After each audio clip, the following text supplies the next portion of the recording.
Hey guys, welcome to my very first how to build video, where I show you how to build this planer sled. If this is your first time seeing this sled, you might want to watch the first video in this series. You can watch that here. Then you can come back and watch this one. Once again, I got this project from Shop Notes Magazine, volume 23, issue 137. Now I changed most of the dimensions, the sizes, the materials, and some of the hardware to suit my personal needs. If you want to see the original Shop Note plans, I will put a link for it in the description box so you can go and check it out. One more thing. Let me just apologize in advance for the breakneck pace of this video. It's the only way to condense it from an 18-minute video with this much information to under 10 minutes. If you're serious about building this sled, remember, the pause button is your friend. So let's start with the materials that you're going to need. It's best to have all of these parts cut out and ready to go before you start building. Oh yeah, and you're also going to need all these as well. Don't worry, I know this is kind of fast. Here it is again. Alright, there are two major components to this project, the flatbed and the leveling system. Let's start with the flatbed. You want to build your flatbed kind of like a torsion box. Remember, your flatbed needs to be as flat as possible, so you're going to have to build it on a flat surface.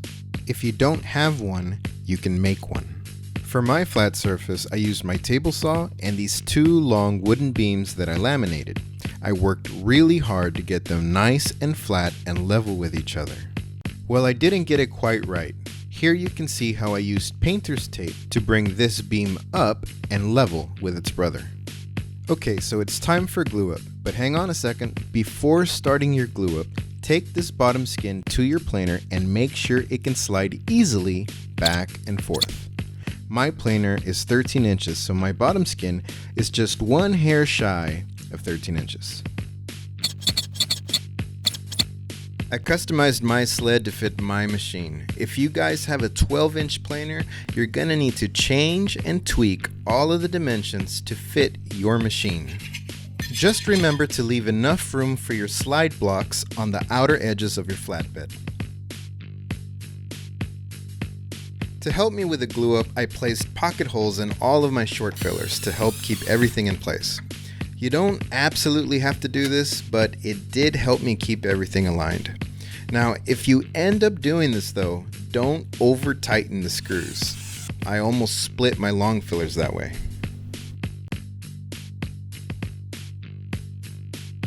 When you're gluing this up, it's important to have some way of clamping down and distributing even pressure all along your short fillers and your long fillers. Now I use dumbbells because I have a lot of them, but you could just as easily make long cauls to clamp across your pieces. After the glue was dry, I went ridiculously overboard with a nail gun, and I peppered the top and the bottom full of brads.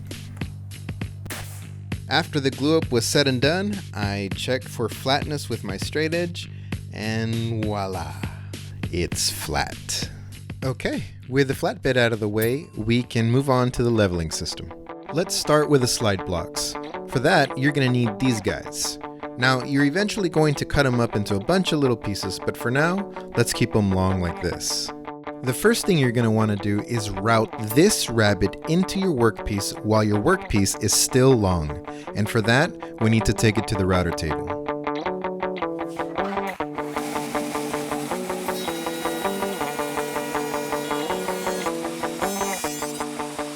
And beautiful. Now just take it to your flatbed and make sure that it fits and slides nicely underneath the top skin of the flatbed. Oh yeah, and you also want to make sure that it's flush with the top too. Now you can go crazy and cut it all up into 3-inch pieces. You should get about 12. So now it's time to drill some precise holes, so take it over to your drill press and get to it. Now this hole does not go all the way through, it's a stopped hole. It actually stops 1/8 inch from the bottom. Another thing, this hole is eventually going to receive the 1/4 inch hex bolt that is responsible for the raising and the lowering of the leveling bar.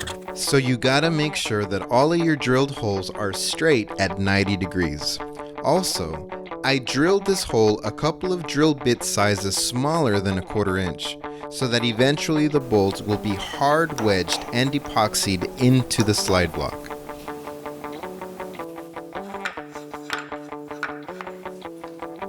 Okay, so now you want to drill a shallow recess for your T-nut and the through hole to receive your thumb screw.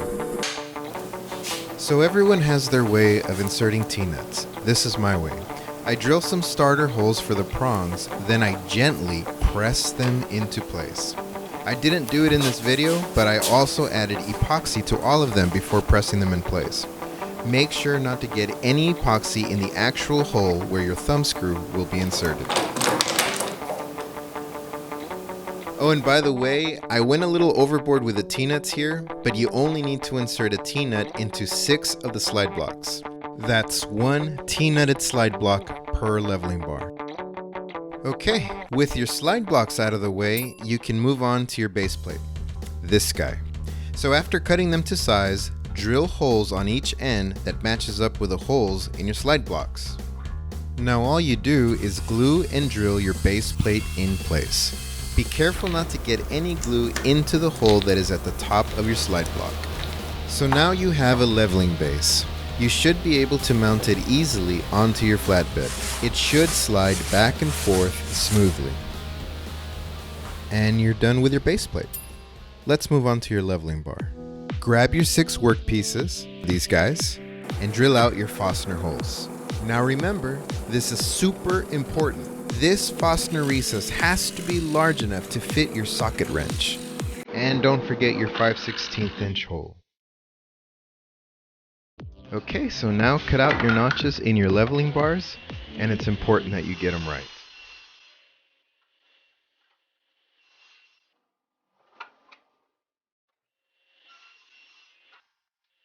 Make sure you cut this notch on the end here. Don't worry, it's going to make sense later.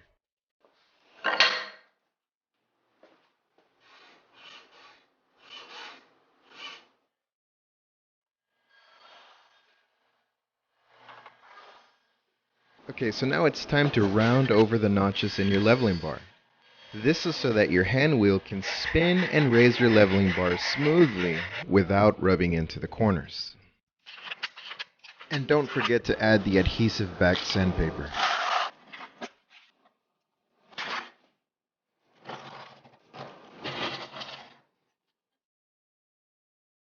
And that's your leveling bar. Let's finish things off with the hand wheels.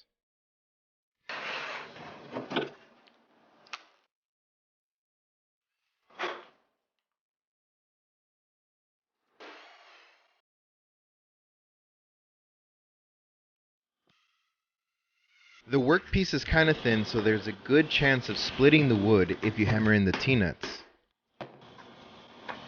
So to keep it from splitting, I made some starter holes for the prongs of the T-nut. Then I gently pressed them into place with epoxy.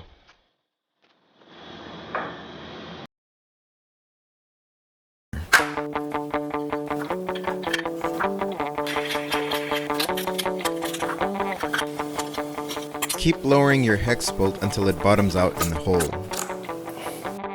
Go ahead, take it for a test drive. My leveling bar goes up a little more than 1/2 inch. Oh yeah, remember these guys? Attach them to your front and back leveling bars.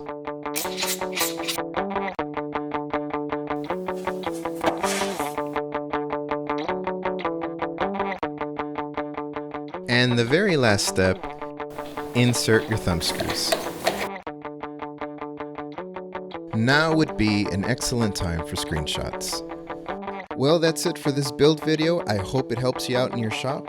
If you're new to this channel, consider subscribing to keep up to date with every project that I make right here in my shop.